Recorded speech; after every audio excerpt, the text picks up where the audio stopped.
amazing. Occupied France and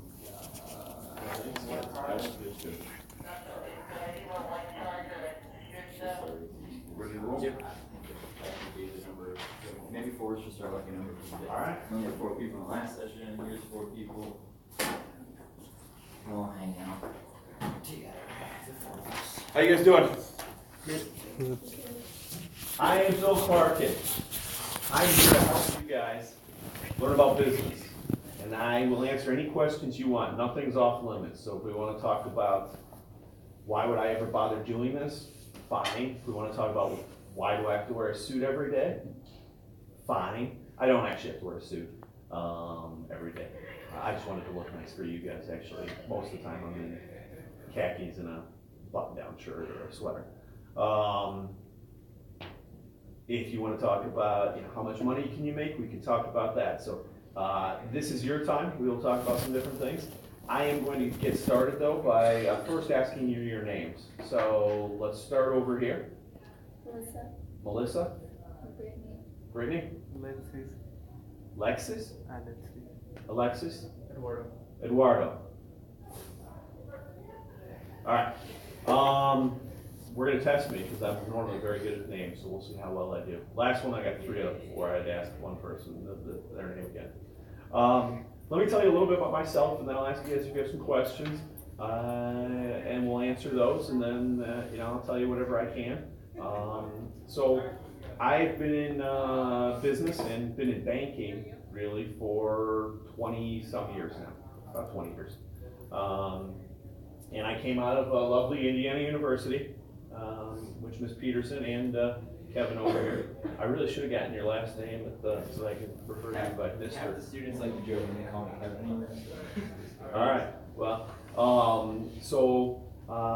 came out of Indiana University. I went into kind of a business occupation called consulting. And consulting is really going to help other companies with their problems. And so I did a lot of travel, which as a young person was a positive. Was getting on a plane most every day of the week, or every week for the week. And I would travel to some really cool places. I got to go to Southern California for one client, and some not so cool places. I got to go to Duluth, Minnesota. I got to go to the middle of nowhere, Ohio. Full disclosure, don't worry, she's checking up on me. That's actually my sister. You can probably see the family resemblance. Yeah, I'm the better looking one, so let's be very clear on that. She's probably the smarter one though. So she's certainly the better educator, as you guys will find out over the next 40 minutes. I did consulting for a bunch of different years and started off at a very big company called Ernst & Young, and then went smaller and smaller to the point where I actually started my own consulting company. And so we went and built this consulting company from the 3 of us to about 25 people. We sold it to a firm in New York. And then I made the strategic decision that I actually wanted to watch my family grow up. So at that point I had 3 kids, and I was traveling all the time, so I really didn't get to see them during the weekdays. And so I went to work for a local bank called BMO Harris Bank. And you may or may not have seen them. See, I think I may mess this up here. No, Alexis, right? His shirt, that's our color, the blue there. So you'd see some BMO blue signs around. I've worked there now for 11 years. And in the 11 years that I've been there, I've had 7 different positions. So I get bored very easily. And I knew that I needed to kind of move around within the bank, and the bank has been good about that I've had different roles. What most of my roles have been around are, so a typical bank, you guys probably think bankers is you walk into a branch and you can either deposit money, get money out, do a couple different services, right? I don't do any of that. I am on the corporate side, and so I do really strategy type stuff. So a couple things that I've done. You guys have probably seen some commercials for this where you can use your phone and take a picture of a check and then it'll get deposited into your bank account. I did that for BMO Harris, right? So we built a mobile banking app that I have on my phone, and I can take pictures. So I actually don't ever go into the branch because I have a BMO Harris account, but I just take all the pictures as I get checks and I don't bother showing them. The only time I ever have to go anywhere near the bank is when I actually need cash, which I very rarely need because I use credit cards and debit cards almost exclusively. But occasionally you need cash, or you get stuck and you find out that they only take cash and then you have nowhere to park, which happened to me yesterday. I do things like strategy, right? So I come up with the new products, the new ideas that we want to do, if it's a mobile banking app or if it's something along those lines. Another thing that I will do is around marketing and advertising. So, part of being in banking is we want to make money, and the way we make money is we get more customers. And to get more customers, we have to sell a little bit more. And so I will come up with different advertising campaigns or different advertising strategies. Apple's probably the most renowned advertising company. They've got things for their iWatch, they have advertisements for their new 10X phone, so you guys are young, you guys know this. Is it 10X, or the new Apple phone, is it 10 or is it X? It's X. Okay, fine. Yeah, I've heard it both ways, but they're a lot cooler than us, Kevin, so they'll know. So they come up with different marketing. I get to come up with different marketing scams, and probably the one that I've enjoyed the most, and it actually won awards, is we have a partnership with the Chicago Blackhawks. And so we had some of the Blackhawks do some advertising for us, and they did some, I don't know how familiar you guys are with hockey, but when new hockey players have to come on, they call it a line change, and basically the coach says, while the puck's still going, you guys need to get out there. And so we did that in a bank. Basically, we had people handing money to people on the commercial, and then we blew a whistle and said line change, and then the hockey players, Duncan Keith, Brett Seabrook, skated in and took over and started handing out money. And it was kind of fun commercial. It was cool to get to know those guys a little bit. So you get to do some cool stuff like that. And then the third thing, what I primarily spend my time doing these days, is I go buy other banks. So we want to grow as a bank. And right now we're about, in the US, we're about 130 billion in assets. We want to be a lot bigger than that. You can do that by getting more customers and growing what I would say is organic, was by getting more customers to come in through the door. The other way that I can grow is I can go buy somebody else's customer base. I can go buy another bank and say, now you guys are all customers of BMO Harris all of a sudden. That's my responsibility, is to go find other places that I want to buy. The way that I would equate it, you guys all take different military classes at some point during your curriculum here. If you have two units that come together, you need to figure out who the leader is at that point, right? You now have two leaders. Somebody has to become the leader of that merged group.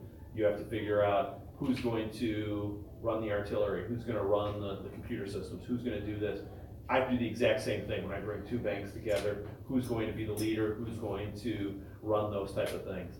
And so that's what I'm doing right now. What I'm trying to do is figure out who the next one is that we're going to buy. So we bought somebody, and these take a long time. It takes about 2 years to kind of figure out who's going to run it, and how all the systems are going to come together, and how all the dollars get transferred over and all that.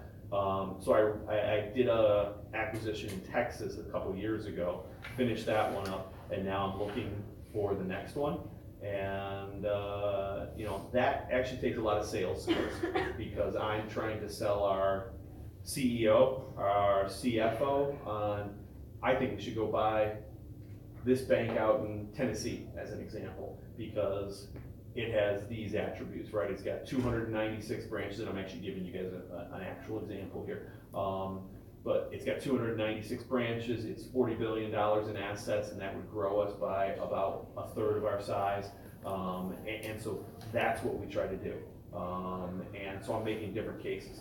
Truth be told, I don't want that one out in Tennessee. I've got two other bigger ones that I'm more interested in, but we'll see if I can convince them on that one. I think we're gonna go buy the one in Tennessee, which is fine. I could go to Nashville, and I hear Nashville's a very nice city. So that's a little bit about me. I've got some other stuff I can talk about, but what kind of questions do you guys have? I wanna make sure I'm answering what you guys want, and then if not, I'll go into a few things. So I guess why did you choose like this area? Like instead A couple things. Good question, Eduardo. I knew that I wanted to get into business probably when I was age 10. Part of it is my dad was always in business, and he did investments. So he was always dealing with the stock market, and he was buying and selling different stocks. And I thought the concept of growing your wealth and growing what you had in savings was fascinating to me. You know, I guess in a way I always look at it as I like to, I've always liked money, and the concept of being able to grow money and grow my own wealth was interesting to me. And the concept of helping other people grow wealth was interesting as well. So I think that's one reason. How I've kind of gotten into this part of banking is I'm a problem solver.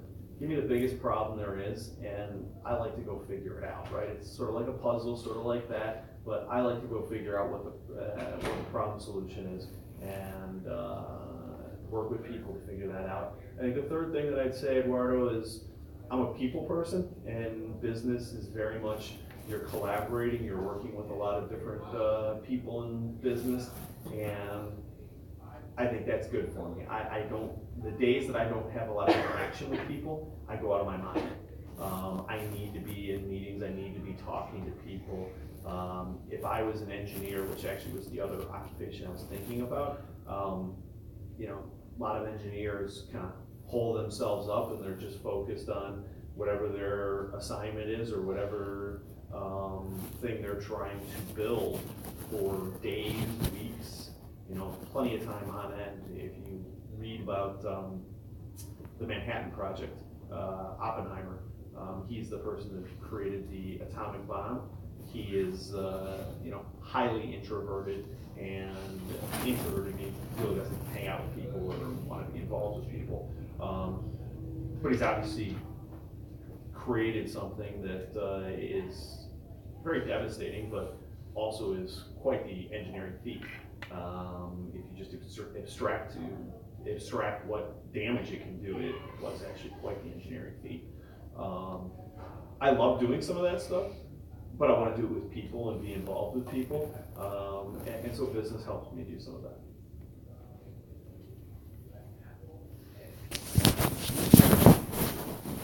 Anything else, guys? So I've touched on a few of the things that I think are important if you want to go into business. So one of the women in the last session asked me, you know, is chemistry important for being in banking? And Kevin didn't tell me I couldn't answer it this way, so I'm going to answer it again this way. Chemistry's fine, and I took chemistry when I was your age, and I still have the scars from it to prove it. It's probably one of the few teachers I can actually still remember by name and could pick out of a lineup because he tortured me. Mr. Menisek was a very tough teacher, and I don't ever use chemistry anymore. I couldn't tell you anything about chemistry other than I know there's a periodic table, and I know AU is the symbol for gold. That's about all I really remember for chemistry. What chemistry was good for, and what some of the high school courses are good for, is you get exposure to everything, and it teaches you what you do like and what you don't like, so you know what you want to focus on. I knew I didn't like chemistry, so I didn't focus on chemistry. Physics I actually loved, and that was why I thought about going into engineering. So I think there is something that you learn in every class, just like there's something that you learn from every person that you work with or work from. And what I always say is, sometimes I learn things I want to do, and some things I learn things I don't want to do, right? So I've had bad bosses, and I think about, well, I don't want to do that when I get into their role. I think that's sort of some of the academics as well. But chemistry also does provide you a really good backbone to do some problem solving. And problem solving is a skill that I think is transferable no matter what occupation you go into. You become a doctor, you still have to solve, this kid's got an illness, how do I figure out what this illness is? You go into engineering, you've got to figure out you need a component to build whatever you're trying to build. So what is that component? What type of tools, not tools, what type of materials should I use for that? In business, I've got to figure out a new marketing strategy, or I've got to figure out a product that gets us to beat Chase to the market. And so there's always problem solving, and in chemistry and a lot of the classes you take will help that. So I think problem solving is a key piece to it. I do think there's a sales component to going into business. I am not in sales, so I'm not trying to sell you a checking account or a banking product, but I have to sell my idea that I want to go buy this bank across the street to our CEO. I've got to tell him why it makes sense. I've got to tell our CFO why we're going to spend $25 billion on this acquisition and what the justification is. So there is a sales component to it that you've got to be able to build your case on. This is why I want to do something. We're in a math room. There's certainly some math associated with business. It is not calculus. I actually was, the room they had us up just preparing, the breakfast room, actually had some calculus problems on the whiteboard, and it brought back sort of interesting memories, because I was really into math back in the day. I don't remember any of that stuff anymore. You're never going to use calculus, but you're going to use a lot of the basic math skills. You're going to use algebra, you're going to use addition, subtraction, multiplication. And what I'm doing is, okay, I'm going to go acquire a bank. Well, they have a certain amount of money that they make, we have a certain amount of money we make. What's that combined going to do? If I have a bunch of additional people join, what's that going to do from an effectiveness and efficiency standpoint, and how can we use those people the most useful? So it's mostly trying to add and subtract and figure out, okay, what is this going to do? But there are definitely some math pieces. You've got to understand ratios, probabilities. Probability is probably the more advanced math concept that I use more regularly. All right, so if we do this, what's the probability that we're going to be successful? What's the probability this is going to happen? So we do a lot of risk management and modeling on, okay, what are the potential scenarios that can happen, which I find fascinating, because you can go a bunch of different ways and you're trying to figure out which way is most likely and what that outcome is going to produce. And then we're at a leadership academy. You do spend a lot of time with leadership, right? So I managed in the last acquisition, I think a team of about 1,200 people. So in the military metaphor, I guess I'm sort of the general, and I've got different captains or majors, or I'm not sure exactly what the military hierarchy is anymore, but I've got different people that are my direct reports, and they have different responsibilities. Somebody's in charge of the technology piece, somebody's in charge of the human piece, somebody's in charge of our marketing and advertising, somebody's going to be in charge that we don't get ourselves in trouble with the government and what we're supposed to do there. And so we do a lot of different things that way. And then they each have teams underneath them. So I'm not dealing with all 1,200 people, but I'm dealing with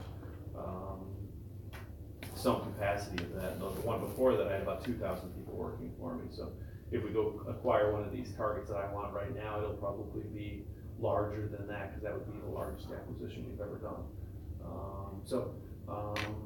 They are teams that can move up very quickly, and you've got to be able to manage those people. So that's something else that I think is an important skill set. Other questions? Otherwise, I can keep going, but I'll let you guys let me know if there's questions here. Why did you choose to go to Indiana University?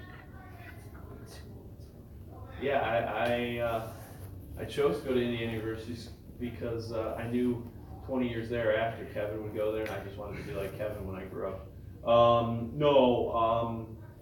I was living on the East Coast. I had grown up here in Chicago, but my dad got the job of a lifetime when we moved out to the East Coast.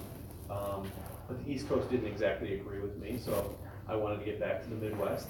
I wanted to go to a top-notch business school, and Indiana is that.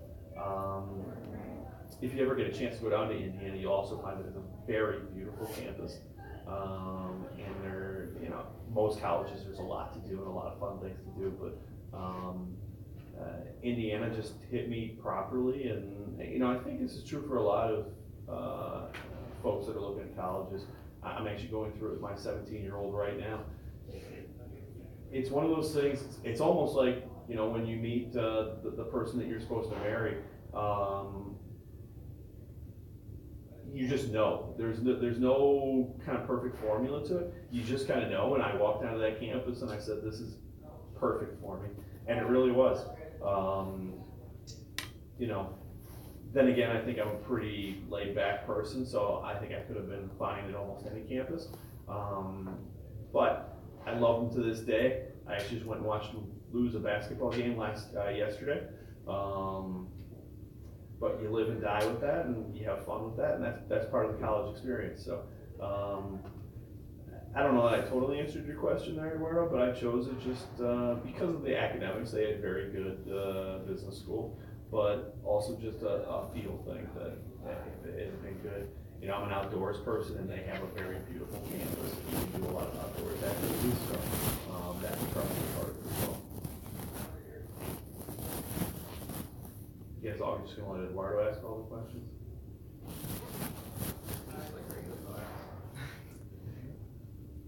Why did you guys choose to come in here? Or were you forced to? Okay, I got you. That's all right. I don't remember how school works.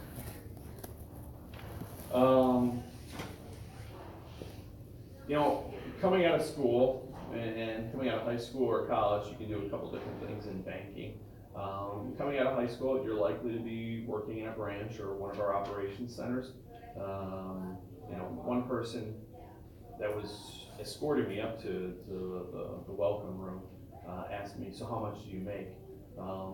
Entry level, you know, can really range depending on high school or college. I think our high school entry level folks will be somewhere between $25,000 and $30,000, and will be doing like branch activities or basic operational activities. And what I mean by that is they may be doing data processing as far as entering different deposit or loan agreements into the computer systems that we have. Entry level out of college, you're probably going to go into our sales program or one of our analyst programs. And you know, I would say that probably our entry level people there make $50,000 to $60,000 out of school. And then you hope you do well, and you hope you move on up. I think our CEO last year made about $15 million. So I'm somewhere in between those two numbers. Sadly, not that close to the $15 million, but I do fine. But I also don't want to sell my soul. The CEOs, they do crazy amounts of work, and they never get to enjoy life. You know, that's something people always want to know, but you can do very well in business. But I think the more important piece is find your passion. If it's business, or if it's teaching, or if it's you know, being a doctor, find your passion. You know, the adage of, you know, if you do something you love, you'll never work a day in your life is true. I can't say I do love what I do, but I have had to work certain days. There's garbage you got to do in every role, and there are definitely days where I have to do some stuff that I really don't enjoy. But try to find something that you're passionate about. The other thing that I would say is, once you get established, is get involved in your communities. Probably one of my favorite things that I get to do through the corporation is we try to be very involved in the community. And so senior leaders at our bank, they try to sit on different nonprofits. And I said that I'm a big outdoors person. I sit on a nonprofit called Open Lands. And Open Lands is a nonprofit that focuses on the environment and protects all the open spaces in the greater Chicagoland area.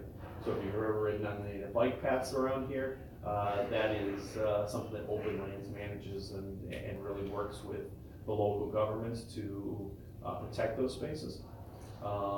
There are a lot of different forest preserves, parks, areas that Open Lands is either owns, has a legal stake in, or helps maintain and manage to make sure that we have those open spaces to enjoy, be it just outdoor walking areas, areas that you can bike, areas that you can canoe or kayak, and they really focus on some of that. So that is something that I've really enjoyed in my career and in my life, is really getting to give back, but also give back to something I'm passionate about. And I certainly learn as much from them as I hope they do for me, but I get a lot more probably out of it than they get out of me.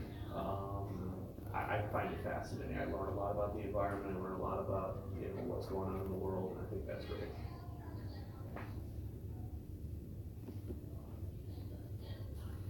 Anything else I can tell you guys? 'Cause I'll admit I'm probably starting to run a little bit out of my notes here. I got one. Go ahead, Kev. What does your like day-to-day look like any given work day? That's a great question. I don't have a day-to-day necessarily, but I guess what you would say is I typically get into the office before 8 o'clock, and my day will typically be, unless I've got something going on, I will typically start with some sort of business articles, and I'll just make sure that I understand what's going on in the world. If there's been some sort of banking news over the last 24 hours, I will also read some of the political news, because politics will intertwine with the business world, and so I do try to stay up to speed on that stuff. And then throughout the day, I'm gonna have a couple different meetings. In my role, it's likely gonna be with the CEO or some of our heads of business to say, this is where we're going as far as these potential acquisitions, and we will put together different next steps. And then a lot of the rest of my day is thinking through, okay, those next steps, and what do I need to do in order to mobilize on those. So an example would be yesterday. Today we've got a discussion with our CEO about, do we want to go get this bank that we're looking at in Tennessee.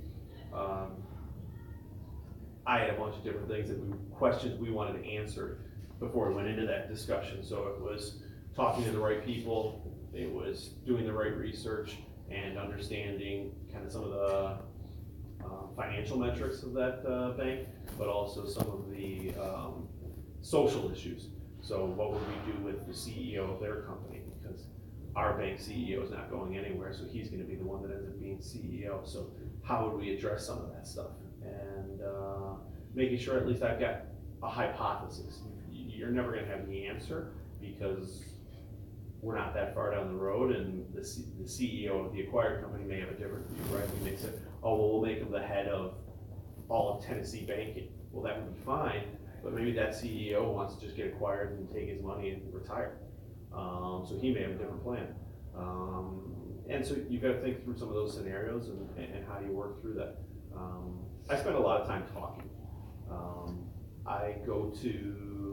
I like to pick people's brains. I like to understand and look at things from a variety of different angles. And so I will spend a lot of time talking. Some of it's around business, but frankly, I'm a social guy, so I'll talk to people about a variety of different things. My biggest topic right now is Free Solo. Have you guys heard of this?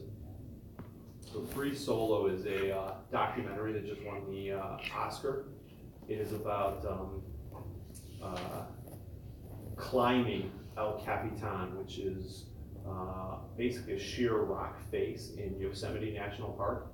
It's magnificent to see. Anybody that tries to climb it, and why it's called Free Solo is he's climbing it by himself without any ropes. So if he falls, he dies. It's probably one of the most adrenaline-packed movies I've ever seen. I couldn't sleep for 2 hours after I watched it. I was way too amped up. But I'll talk about those type of things. I'll also talk about the business things. And the reason I'll talk about things like Free Solo is, one, I'm a social person, but two, it's about developing relationships. And you can develop relationships a lot better by talking about things that are interesting rather than just talking about, oh yeah, we're gonna acquire this bank in Tennessee and it's gonna give us this revenue, and then, okay, that's fine, but that doesn't really build a relationship. It doesn't really build a bond. So Kevin and I were just talking about history, and I'm not trying to say that Kevin and I have this bond at this point, but maybe we've started to build that bridge just a little bit. But I actually, and that's probably a skill that I've developed over the years a lot. I'll remember all of your names, right? We got Melissa and Brittany. Everybody talked about these two guys, so I still remember all your names. But I spend a lot of time trying to know something about just about anything. So if somebody brings up the subject, I can talk about it. Years ago, I had this client who was really into NASCAR. And I had never known anything about NASCAR. The only thing I can tell you about NASCAR is they have 4 wheels and they drive around in circles. I spent probably 6 months watching almost every NASCAR race. And I could tell you way more about NASCAR than I ever wanted to know. But I wanted to be able to talk to that guy on his level, because he'd come in and go, "Oh yeah, did you see the race this weekend?" And I'd be like, are we talking a car race or a bike race or a foot race? The NASCAR race, Bill. I'm like, no. But yeah, no, I can tell you every racer there was. I even went to a couple NASCAR races. Still don't really like the sport, but I tried to figure it out so that I could be more engaged with that person. And it worked, right? I still talk to him on a regular basis, and this is 13 years later. And I think he appreciated it. He gave us other business. And so you do some of that to try and build those bonds. And you do it in business. I also do it in my personal life. My son plays this card game. It's called Magic. I don't know if you guys have any idea what that is, but basically it's like a wizard and Dungeons and Dragons type game. Never would I have thought that I'd be into this. But if my son's into it, then I'm into it, and I try to figure it out, right? My daughter plays volleyball, and I play volleyball too, so that was an easier thing to bond with my kids with. But my younger son loves superhero movies. So I know more about superhero movies and the Avengers and the Marvel comics and all of that than I ever thought that I would, because I really don't care for those movies, although I am Iron Man. I truly believe that I could be Iron Man. That's certainly my favorite superhero. That was a long, rambling answer. Let me tell you a quick little story about Iron Man, just because I find it a funny story. So there's these tests. They're personality tests. It's called Myers-Briggs. And you can take these personality tests, and it basically tells you, if you're extroverted or introverted. Extroversion means I like to interact with people. Introversion means I like to basically work on my own and don't really want to interact with people. And it tests some other things. Are you more of a I forget some of the other stuff, but it gives you a score, right? And so one of my friends created this thing that you take the Myers-Briggs test, and he then had them lined up to superheroes. And he looked at the attributes of the superhero, and he said that superhero is an extrovert, and this superhero is an introvert. And he went through it, and basically there's 16 different scores you can get, or 16 different types you can get. And I took the test, but before I even took the test, they were all betting on me on what I would be. And I said, "You guys want to bet on me? I'm going to be Iron Man." And sure enough, I took this test, and I was Iron Man. And it was so awesome. Because Iron Man is cool.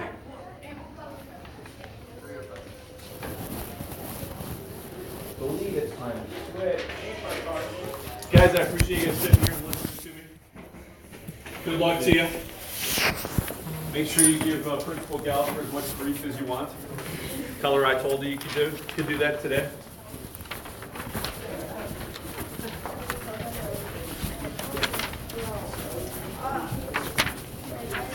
Yeah, maybe. I don't have papers.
Well, I don't know if it's my brother's TV.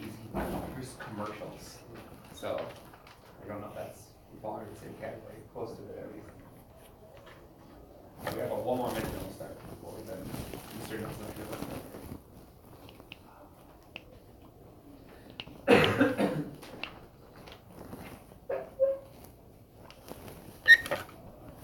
Make sure before we go, like at the end, we'll sign. Okay. Sometimes they don't care, and they'll give you nachos anyway, but once in a while they have cared. But want nachos, so you gotta get it signed and have the reflections over.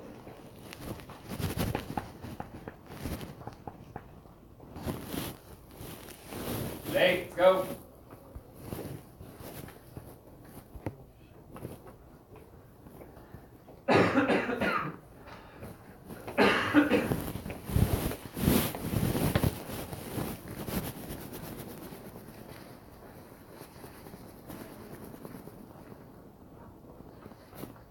It's gonna be the longest time I've ever found a seat.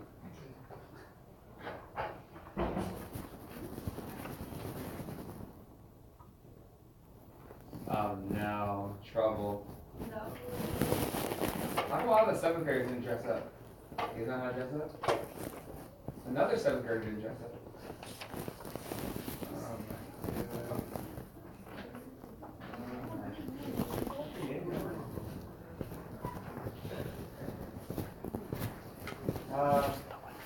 Anyway, hopefully no one else is walking in late. How you guys doing? So, I am a software test engineer. My name is Casey Nelson. I work for a company called Backstop Solutions. Essentially, we're a financial tech company, so we're kind of a tool for all these financial folks to kind of place their interactions and track their money, basically. Rich people can track their money. You should also say that you are Miss O'Malley's brother-in-law. Yeah, hopefully you guys are students, Miss O'Malley, and her brother-in-law, married to her sister for So he has to deal with her all the time. Terrible.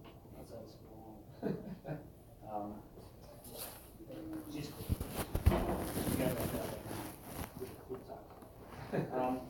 So what I wanted to do with you guys, so one of the things, as a software test engineer, right, when I first got started, I was asked the question, how would you test a toaster? So I kind of want you guys to think about that. Like, if I was to give you a toaster, how would you test this toaster? So why don't you guys like partner up with people around you, give you guys like 1 to 2 minutes to discuss how would you make sure a toaster actually works.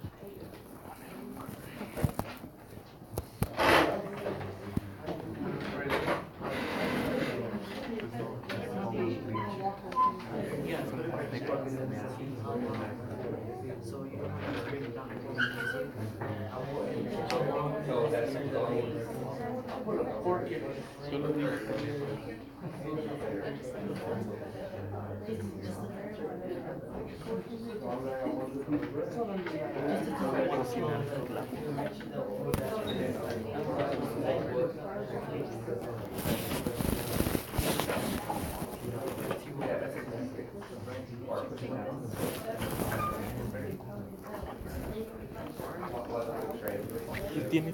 ¿Qué es esto?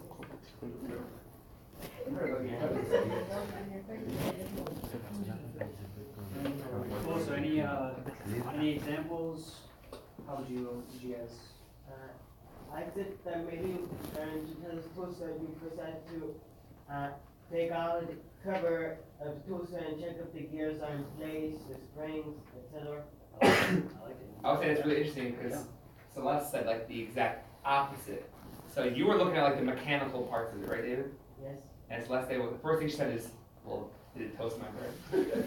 Anybody else? Any other outside suggestions? Come on, I'm sure you guys have ideas for other parts.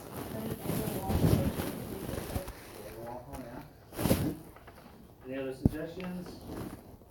So how does a toaster work? How can you test like, you're not lighting a flame, so what are the components that help make the toaster turn on and work? Okay, so, well, where does that power come from? Okay, so you want to make sure the outlet, the plug is working, so the electrical parts. David sort of mentioned like the more mechanical pieces that connect things together. How about the lever? You gotta push it down, make sure it goes, and make sure it stays. And then, once the toast is done, make sure it pops back up. How many of you guys know there's, sorry, on the side note, how many of you guys know there's a bread tray? Like, have you guys ever done this? The bottom of your toaster, you pull out the bottom of your toaster, because all the crumbs have fallen there, and then you empty it. That's why sometimes when you toast it, you get that burnt smell. If you've never done that, you should do that, because your whole house is gonna burn down. It's like in the instructions, you're supposed to clean it out like a couple times a year. Usually there's like a button you push, and then it pops out the tray, you dump the crumbs, then you put it back in.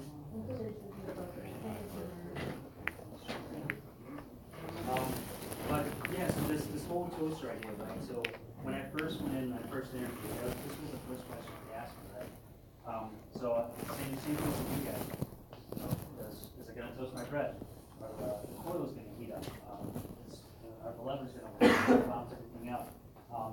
So the idea of looking at this toaster, right, and thinking about how can I make sure that this is working as intended, right? And that was kind of the thinking process going into software testing. And has anybody here heard of software testing before this? You guys heard of software test engineer and software engineer, software development? No? I have. So, what is software testing, right? So, essentially, the core piece of software testing is we go through, there's a lot of people that go into a room and they say, hey, I need this thing to do this, right? So like, if you're building an application, you're gonna say, hey, I want to have a home page, I want it to look like this, I want everything to interact these ways. So everybody kind of gets together, we all talk about it, and you kind of build, okay, we want this to be this way for these reasons. Those are the requirements. And so with those requirements, you have to verify that those specific things are happening. Right? So like somebody's going to say, hey, I want this to do this thing. I want this button to interact this way. So you have to check that, right? But then as part of the toaster thing too, right, is how do you think about it outside of that, right? Outside of just these requirements, outside of what this person is telling you this is supposed to do, right? So if I bounce it up and down a bunch of times, is everything going to explode? Or if I turn it some other way, is that gonna break? So that's kind of around the realm of exploratory testing, right? Is what can you do to try to break it, and to think about like these different scenarios. And then thinking as a user, right? So you use Toaster 5 times a week, right? So how would me as somebody who's building these things, I know how it works like underneath everything, right? So I know how it's supposed to work. But as a tester, you have to think outside of that. It's like, okay, well, how is somebody going to use this? When they see this piece, how are they going to use it? How are they going to interact with it? A way to think about a software tester, right, is you have the developer who's like an author, right? They're writing this code. They're writing out what's supposed to happen. I would be kind of the editor, right? So I'm going in and I'm testing this code and I'm making sure that the pieces that they put in all work together. Suggest different ways for them to fix their. Casey, I think the example you gave the first time was Snapchat, right? Yeah. So some examples like with a Snapchat filter. Somebody has an idea for the filter. It should give you bunny ears and your tongue comes out when you open up your mouth. But he would like look at it and try to make sure this happens correctly every single time. Make sure it runs the right way on, different platforms, different phones, all different ways you can test it and make sure it's going to run correctly. Mm-hmm. And then kind of along those same lines too, right? Is like like Facebook or any of these other tools like Instagram. You hit a like button because I like everything on that person's page. If you have a notification waiting, there's a little button up top. When you log in, do you actually get to log in? These are all little things that you kind of think about when you're getting into software testing, right? So, as part of this, I wanted to ask you guys, what do you want to do when you go to school? Right? Do you have an idea, like, when you go to college? You want to go to college for anybody? Any hands? No? Computer engineering. Computer engineering, that's good. Anybody else? No? No one has any idea what they want to do in the future. So, for those of you who don't know what you want to do, that's it. So, you guys, you know, you're focused, you know what you wanna do, you know what you wanna get into, and that's good. But for those of you who don't, that's fine as well, right?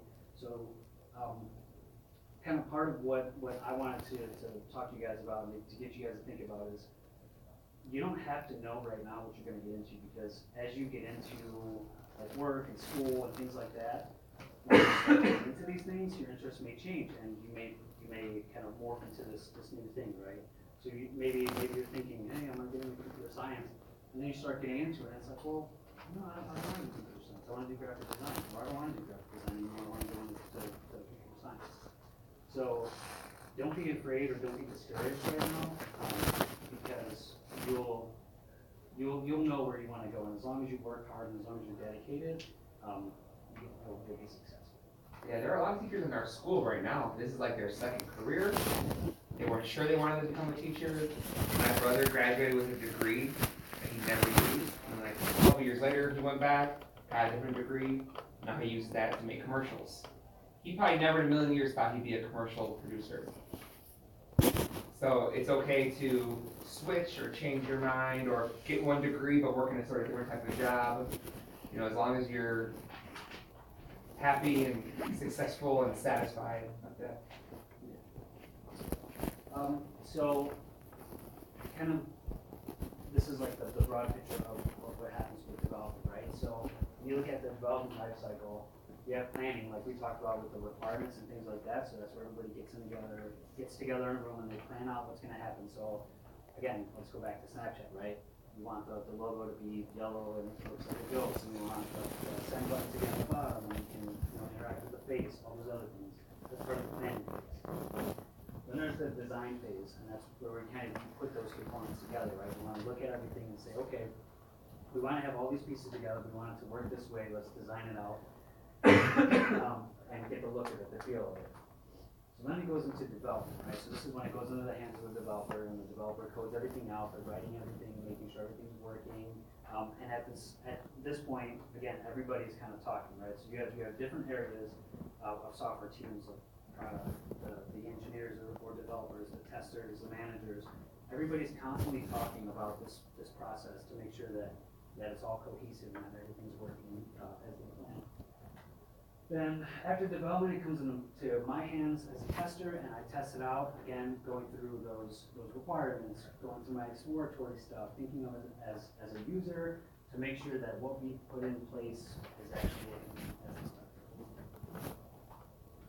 And then when it's deployed is when you guys get it, right? So then you guys will get it, you'll mess with it, test it out, you'll find issues with it maybe, and then we kind of iterate on that, right? Because a lot of things, the problem is, like, again, if you guys have Snapchat or Facebook, whatever, you get something, you're like, this is broken, this sucks, this is terrible. But then those things get back to the developer, and we fix it, and we constantly iterate on it, right? Because a lot of times you're not going to find issues until it gets in the hands of people who are going to use it.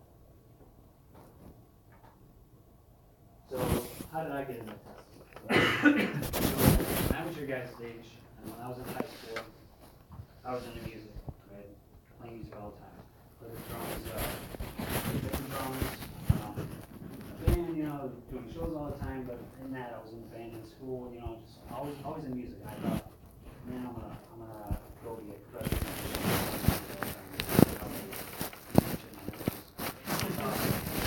See, I'm here in Chicago. I don't play music. I don't live in a mansion in the hills. But what I wanted to do is I still wanted to go to school, right? So I wanted to go to school to get a degree.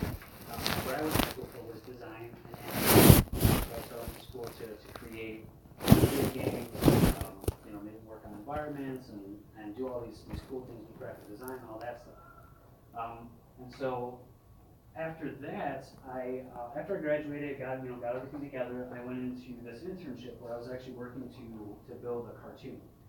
Right, so we wanted to make a cartoon, we wanted to make this whole company around entertainment, and we had some other shows in the work and all these things, and I was working really hard for 2 years on kind of building out these different ideas and stuff like that. Well, then the other people that started the internship with me, they all kind of like fell off, It was like, oh, this is taking too long, I don't wanna do these things, and, at that same time, my cousin, she was working for a company called Olenek, and they're a consultant. She's like, you know computers, you know how software works, you're a smart guy.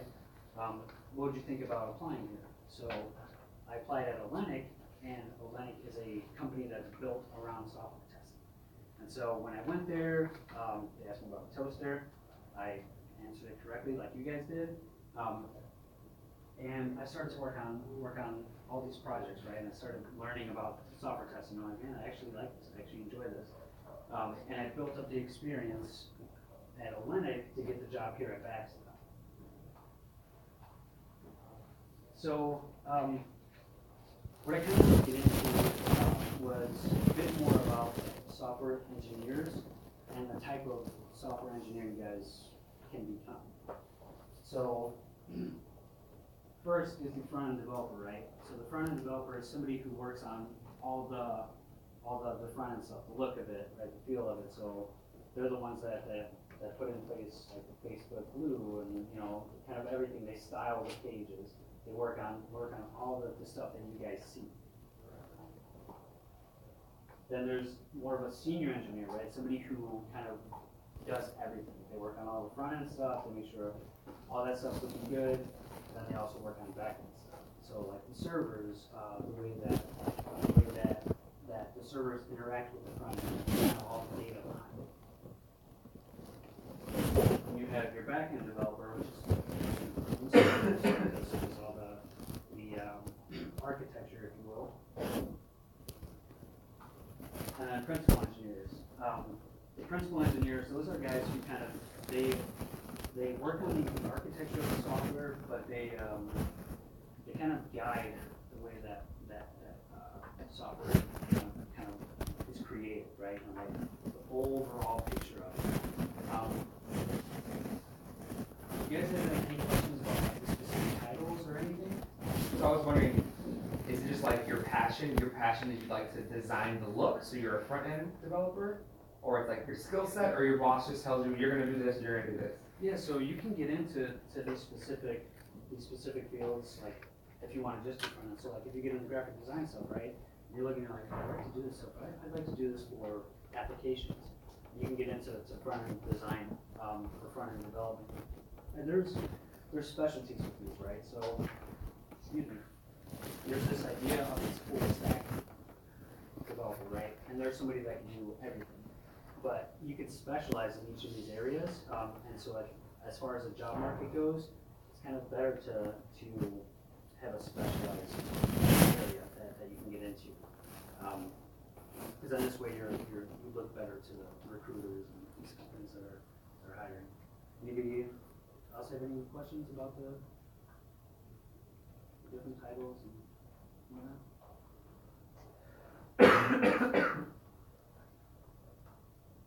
So, how do you get into software engineering?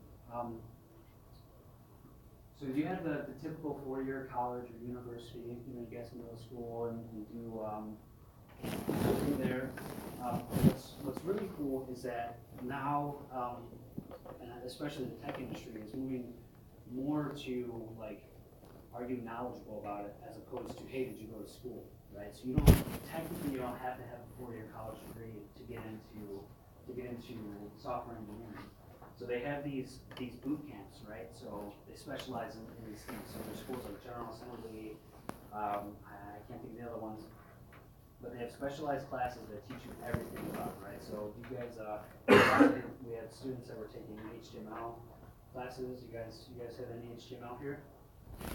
Who's had a Minnesota or Mr. Lisio for class? You guys got into HTML, CSS, stuff like that?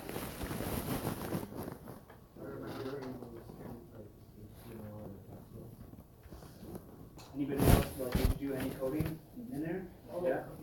Yeah, so they have like writing. Those are different types of coding.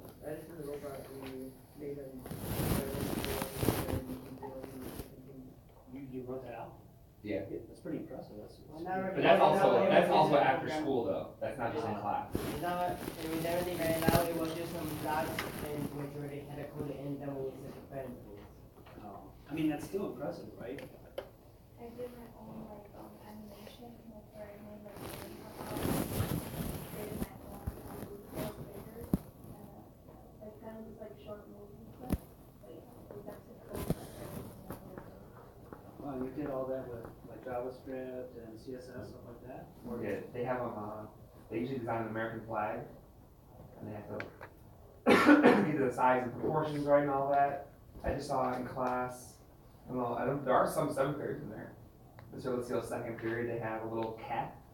They had to design a baseball field, and the cat, they had to program so the cat would like run around the bases. That's awesome. And run and turn the body the right way, and the people are gonna move. They were working on that. So what's cool is there's a lot of resources for these things, right? So like my manager, he didn't go to school for anything with engineering, right? He was all self-taught. He bought a book, he looked at it, he learned it, he practiced it, he kept practicing it, and now he's a development manager. There's another guy on the front end team at where I work. He's another person that didn't do any schooling. He just taught himself, looked at books, kind of did everything in practice. So the fact that you guys have that training now, like you said, you created this whole thing with the name and then this figure and all these things, and even doing like the blocks and stuff like that, right? That's really good. You guys learn how to do that stuff, and you got to actually get in there and do that. So that's pretty exciting. Especially if you guys want to follow in this path. And did you have any of those classes in high school? I did not. Yeah, I didn't either, and so it's newer, last 5 years or so. And I mean, we even have like middle schoolers who are having it. So it's becoming more common, it's really popular, computers have taken over the world, robots are running the world. And, but it's really cool that our school has this good program, because even other schools in the city, they don't have stuff like this, especially in high middle school level. Yeah, it's really exciting. So like, to give a little context, when I was in school, we did classes in Microsoft Excel, and Word. We knew how to write papers. So you guys are actually getting pro. Like when I went to school, when I was in high school, Facebook was first thing. So kind of gives you guys a little time. So we didn't really have the resources to learn about code. So that's pretty cool. And that goes to my last one, right? Like learn by doing. So get your books and get in there and learn it. There's a bunch of resources online that you guys can look at. And do you have a question? So, working in the tech industry has its perks, right? So, this is my work uniform. Well, we don't really have a uniform. I only wore a backstop shirt because I'm a dork and I want to show the company I work for. But like, I can go to work in whatever I want, right? So this is essentially how I go to work. Maybe a band t-shirt or whatever. We don't have to wear suits and ties, and we don't have to be business casual. Like one of the guys that I work with, he wears a Hawaiian t-shirt every day. Some other guy wears shorts and flip-flops. It's a really cool, relaxing environment. So one thing that we like to do are outings, right? So every 3 months we go out and we go to, like for instance, Whirly Ball. We go play Whirly Ball as a company. We go to Cubs game every year. They sponsor us on the rooftops. We go and do like a picnic of sorts, if you will. Like we go play softball and bags and volleyball and all these things. So they gotta take us out. And they also, one thing that I forgot to put on here as well is each specific team also has an outing. So like we'll go out and do dinner, or we'll go. We did an escape room one time. So they try to keep everybody like feeling good about where they work and kind of what they're doing, and they want to keep everybody happy. So it's a good industry to be in if you like to do things outside of work. So the other thing is unlimited time off, right? And I say that with quotes because this was put in place so that people could feel okay about taking time, right? So if you needed to take 2 weeks off or something, that's fine. If you need to take something extended, that's fine as long as it's approved. But this idea of unlimited paid time off is to kind of, again, let you feel like you can do all your work and then you can take time off to recharge and come back and do better. So me personally, I don't utilize this as much as I should. you know, I have this weird thing that I feel like I'm taking advantage of the company, and it's like, oh, I'm just gonna take this day off, because, or, you know, that's an update, I'm gonna go sit at home and play video games. I don't do that as much as I should. I probably take more advantage of it. I just don't feel good about, That's because you love working so much. oh, yeah, so, so another cool thing is we don't really have a schedule, right? So like, you hear a lot about 9 to 5. You know, I go to my 9 to 5. What's cool is when you get there, as long as you put in the work, right, and you're doing the things that are assigned to you, and you're taking care of your work, we don't have to clock in. So it's a really cool perk. As long as you do your job, it's okay, right? But then there are some people that take advantage of it, and are only there for like 4 hours, don't get any work done. Those people don't tend to last long. So it's a cool perk, but it's not something to take advantage of. And then we get beverages on Thursdays and Fridays. So, Adult beverages. yeah, adult beverages. So it's encouraged to, like, hey, at the end of the week, we know you guys are working hard. Let's go to the fridge. You can have a beer. You know, relax. So it's something that's kind of pressed on us a little bit. Not pressed. That's probably the wrong word. But it's something that we can do, right? We can go and have this and relax. And again, this is that word.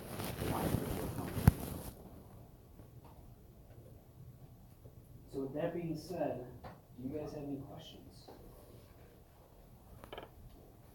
Come on, you're supposed to have questions ready on your page. No matter what the job is, you should have certain questions.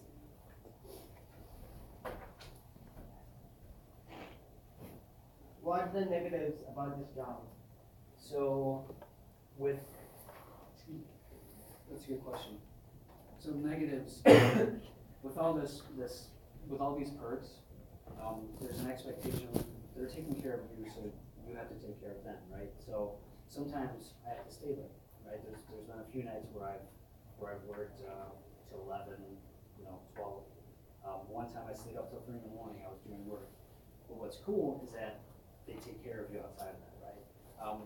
Another thing is, as a tester, I have a sense of responsibility for the products that we have, right? So if something goes wrong, or if there's something that's found, like a defect, I feel responsible for that, right? Because it made it through our development, it made it through testing, it made it all the way out to production, and now somebody came across it, so that kind of makes me look bad. It's not something that's like pushed on me, right? So nobody. Another cool perk is like nobody's pointing fingers, right? It's not like, oh, it's your fault. It's a team together. It's a team collaboratively. But there's still that sense of, hey, I let this sneak out, So that's probably the biggest. How much do you get paid? So software as a whole is pretty lucrative, right? You can make lots of money kind of everywhere in software. So when I first started out, the starting salary when I first got hired was $50,000. Right? Get in, $50,000. As you progress through the company or gain all this experience, or you get to like a manager level, you could be making up 80, 90K a year, becoming a manager, somewhere around 100. And that's just on the testing side. So there's another piece of testing where it's more automation focused, so like you're actually writing code to test things. Starting pay for those guys can be $80,000. And then you become a senior level, not even a manager, and you're making $120,000. The front-end developers that I mentioned before, starting pay for them is somewhere around $70,000. Back-end guys can be like $80,000. The idea of this principal engineer is somebody who's responsible for the whole code base. They're making almost $200K a year. So it's really about where your focus is. If you wanted to stick into one area or another, but generally, software as a whole is pretty good in terms of money. assume that it's gonna continue this way, because it's not like computers are going away anytime soon. Right? More development, more programs, more apps. You know, the software market's gonna probably just keep increasing. Like other jobs, like I used to work for a newspaper company, but no one reads newspapers anymore. So certain jobs, like Blockbuster Video, those things are disappearing, but software should be here like forever. You guys know Blockbuster? Isn't that what you're talking about usually? I did, yeah. That's my favorite thing to talk about. Shh. Does anybody know, anybody know the colors of the logo for Blockbuster? Yellow, blue, there you go, we got somebody who knows it, that's good. I guess we saw Captain Marvel.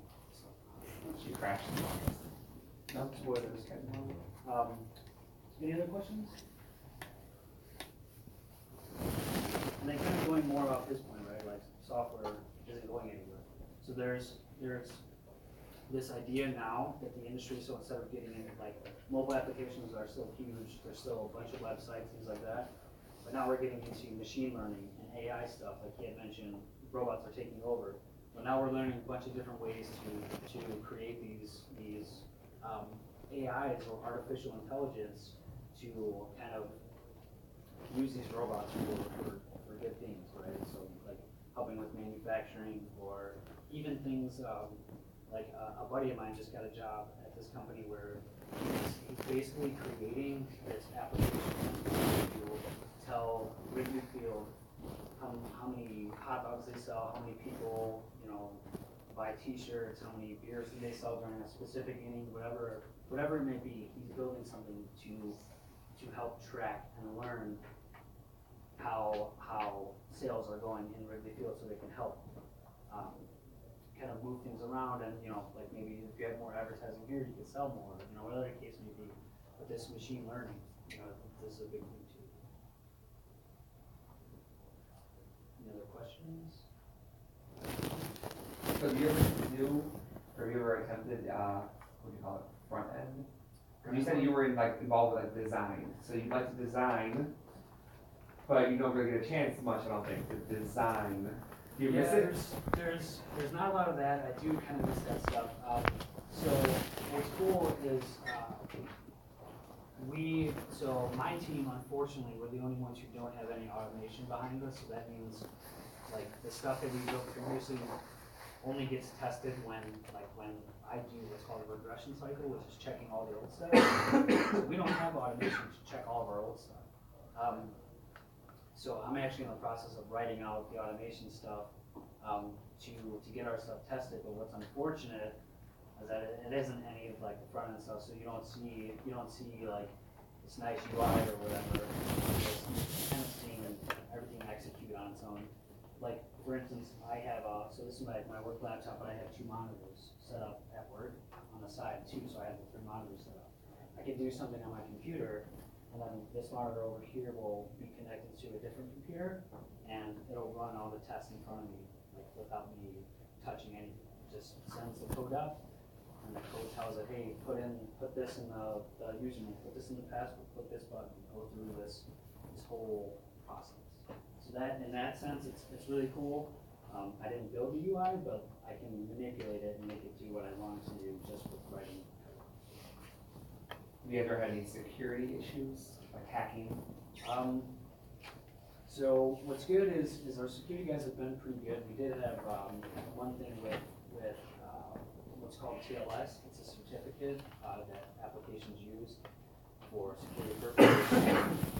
And what happened was somebody found a hole in this certificate, and they were able to go in and steal like some people's information. So when Target or these other companies, you know, when people hack the debit card machines, they get all your information, right? Like your card numbers, social security numbers, your address, whatever the case may be. We luckily didn't get any information stolen, which was good. But yeah, those types of things happen, right? And security is also another part of IT that you can get into. That's pretty good. One of my buddies, he writes code for the security part of Rush Hospital. He's like, he kind of manages all of Rush Hospital's security. So it's a pretty big deal. It's pretty cool. Any questions? think of any before we go, you can. Right now, we're gonna sign your papers. I'm not moving though. You gotta bring your paper over to me. Half of me, half of Casey.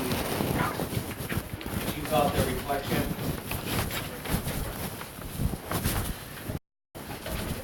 They say it's required to get nachos.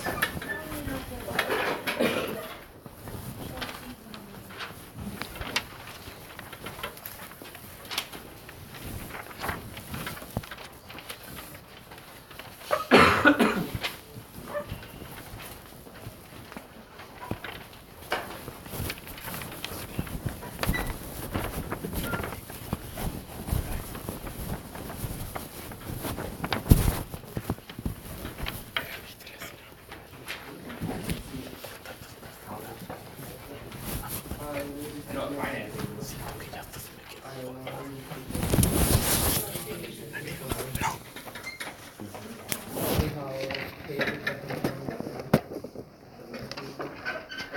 You have a question written down you didn't even ask. Well, I guess maybe answer it already.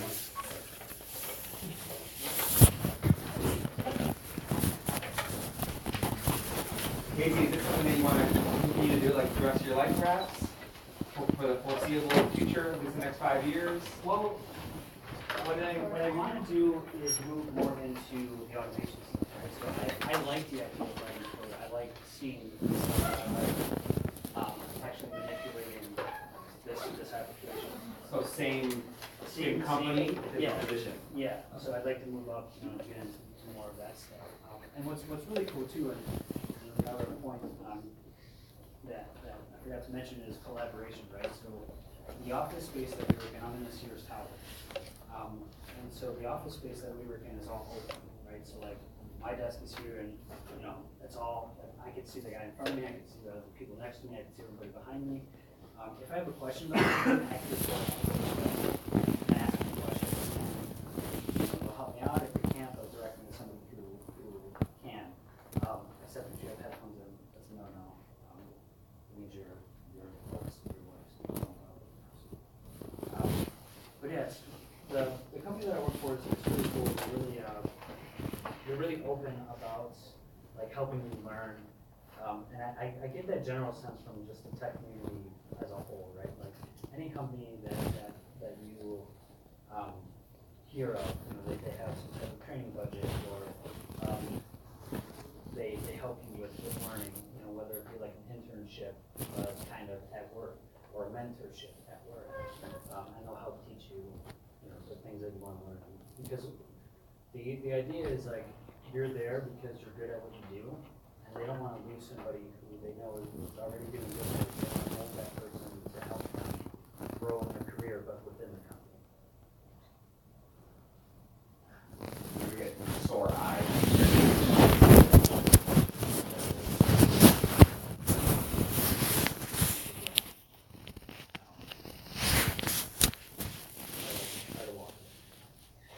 I get headaches too, but not from screens, but because all these kids are so annoying. I don't think so. What is he, up here?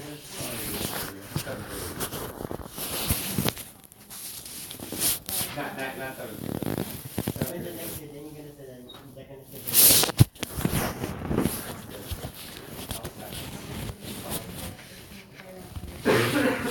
You guys sure those questions? Nothing at all? Nothing about Miss O'Malley? You don't want any insider information?